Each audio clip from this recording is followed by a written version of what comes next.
पिछली क्लास में आपको याद होगा, मैंने आपको बताया था कि गुरु जीव का कारक है, जीव है गुरु, है ना।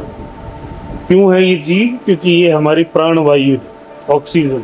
गुरु, चंद्रमा, ये दोनों यात्राओं को दिखाते हैं, क्योंकि यात्रा हमेशा या तो जीव करता है या तो मन करता है। इसके अलावा यात्रा किसी की नहीं है। यात्राएं सिर्फ या तो शरीर की हो सकती हैं, जीव की, और या मन की हो सकती है। मन हमेशा सदैव यात्रा करता रहता है एक स्थान पे बैठे बैठे, और जीव की जो यात्रा है वो एक स्थान से दूसरे स्थान पे होती है।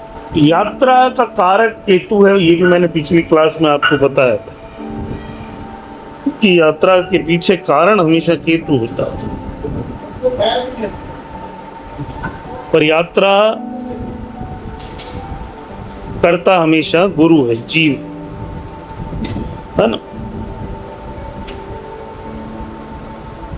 चंद्रमा भी क्योंकि यात्रा का कारक है तो वो भी यात्राओं को दिखाता है। चंद्रमा से हम जल की यात्राएं देखते हैं और गुरु से हम वायु मार्ग से होने वाली, एयर ट्रेवल से होने वाली यात्राओं को देखते हैं। केतु सभी तरह के स्थान परिवर्तन को दिखाता है, यानी सभी तरह की यात्राओं को केतु ही बताता है। चलिए, अब कुछ विशेष कॉम्बिनेशन जो जुपिटर से बनते हैं और उनके इफेक्ट क्या क्या होते हैं। तो गुरु जब भी कर्क राशि में होता है, इसके विशेष कॉम्बिनेशन क्या होते हैं। अभी भी वर्तमान presently we all know that Jupiter is transiting in the Cancer. कर्क राशि में गुरु का गोचर चल रहा है अपनी उच्च राशि में। हालांकि इस समय गुरु अतिचारी अवस्था में होने के कारण बहुत शानदार रिजल्ट नहीं दे रहे, बल्कि कुछ लोगों को परेशान भी कर रहे हैं। गुरु अस्त अवस्था में चले गए हैं। अस्त धीरे धीरे, अभी पूरी तरह अस्त नहीं हुए, धीरे धीरे हो जाएंगे। और गुरु का ये अस्त होना अतिचारी अवस्था में आप सब लोगों को थोड़ा आराम, थोड़ा सुकून प्रदान करेगा, थोड़ा सा रिलीफ फील कराएगा। तो ऐसे लोग जो होते हैं जिनका गुरु कर्क राशि में हो जन्म कुंडली में, ये लोग हमेशा तेज होते हैं लक्ष्यों की प्राप्ति में। ये हमेशा अनईजी फील करते हैं। कब? जब ये एक्सरसाइज करते हैं, जब ये खेल खेलते हैं, दौड़ते हैं, भागते हैं, तो इन्हें समस्याएं पैदा होती हैं, सांस लेने में दिक्कत महसूस होती है, या इन्हें अनईजी महसूस होता है। गुरु किसी की भी कुंडली में वक्री हो, गुरु किसी की भी कुंडली में उच्च राशि में हो, गुरु किसी की भी कुंडली में केतु के साथ हो, या केतु गुरु के आगे बैठा हो, ऐसे लोगों को ब्रीदिंग से रिलेटेड इश्यू होते ही हैं। श्वास से जुड़ी समस्याएं, लंग से जुड़ी समस्याएं, छाती से जुड़ी समस्याएं, है ना, है कि? तो इनके साथ इस तरह की समस्याएं होती हैं। जुपिटर के जो राशियां हैं वो आपको पता है, धनु और मीन राशि।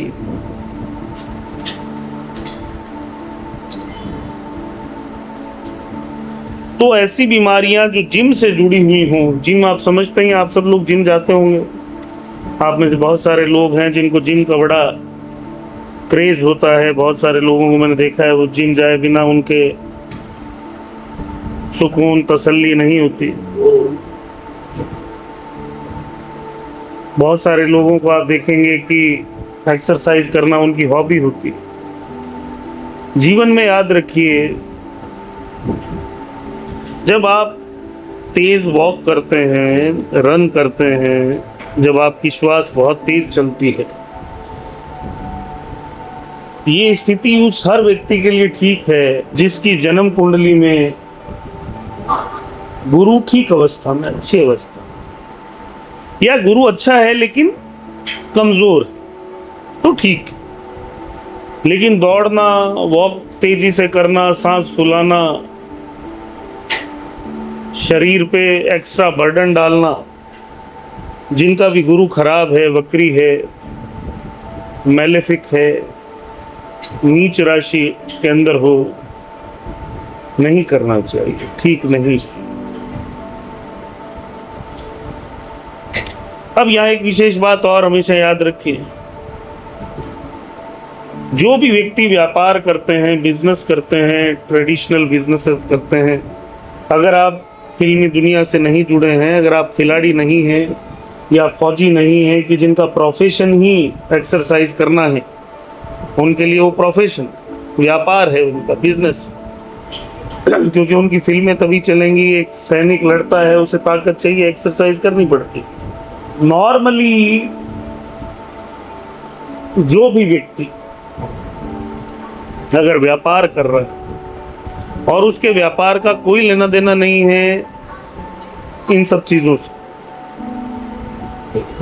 और अगर ये व्यक्ति ज्यादा एक्सरसाइज, ज्यादा व्यायाम, जिम जाना, बहुत ज्यादा पसीना बहाना, मंगल को बलिष्ठ करने के चक्कर में व्यक्ति गुरु की बैंड बजा देता है, मंगल को बलिष्ठ करने के चक्कर में व्यक्ति बुध की बैंड बजा देता है। अब होता यहाँ ये है कि मंगल तो बलवान हो जाता है, पर बुध और गुरु ठीक रिस्पॉन्ड नहीं करते। इसलिए व्यायाम हर व्यक्ति के लिए नहीं बना है। व्यायाम करना ही है तो आप पैदल चलिए, वॉक करिए, पैदल चलिए, ये होता नहीं। बाकी जिम जाना और घंटों घंटों एक्सरसाइज करना और तेज गति से दौड़ना, तरह तरह के भांति भांति के मनुष्य होते हुए भी वानर रूपी योगा करना, ये थोड़े से ठीक नहीं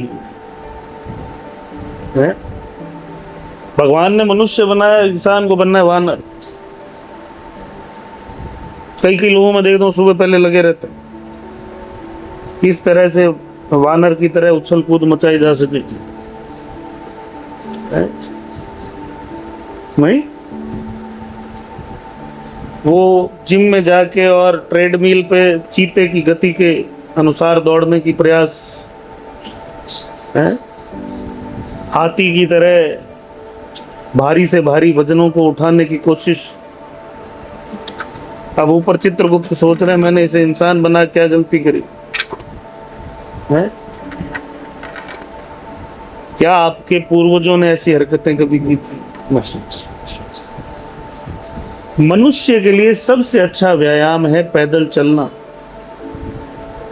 और दिन के अंदर 10 मिनट, 5 मिनट, 15 मिनट मिट्टी वाली जमीन पे या पक्की जमीन पे पैदल चलना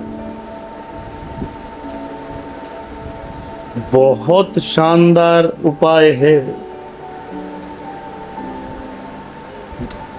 प्रतिदिन सामान्य गति से अगर कोई व्यक्ति 1 घंटा 45 मिनट वॉक करता है प्रतिदिन नियम से, किसी और चीज की जरूरत नहीं है उसे किसी बोझा उठाना, घर पे बहुत सारी चीजें है ना, आटे का पीपा उठा लो, आटे कट्टा उठा के पिसा लाओ, है? उससे तसल्ली नहीं आ रही है तो किसी का लोहे का सरिये का काम हो तो वहां 2-4 सरिये उठा लो दिन में। जीवन में याद रखिए, हर वो व्यापारी जो ऐसे किसी भी व्यापार से कनेक्टेड नहीं है जिसके अंदर शारीरिक व्यायाम बहुत आवश्यक है, अपनी ऊर्जा शारीरिक व्यायाम को देना बहुत आवश्यक है। अगर आप ऐसे किसी चीज़ में नहीं हैं तो अपनी ऊर्जा को अपने व्यापार में लगाइए, अपने मंगल को, अपने शक्ति को, अपनी वाइटलिटी को, अपने बुद्ध को मजबूत करने में लगाइए, ना कि पहलवानी करने। पहलवानी सबके लिए नहीं। और ये मैं सत्य कह रहा हूँ, ये बात विपरीत लग सकती है लेकिन सत्य है। बहुत सी चीज़ें जैसे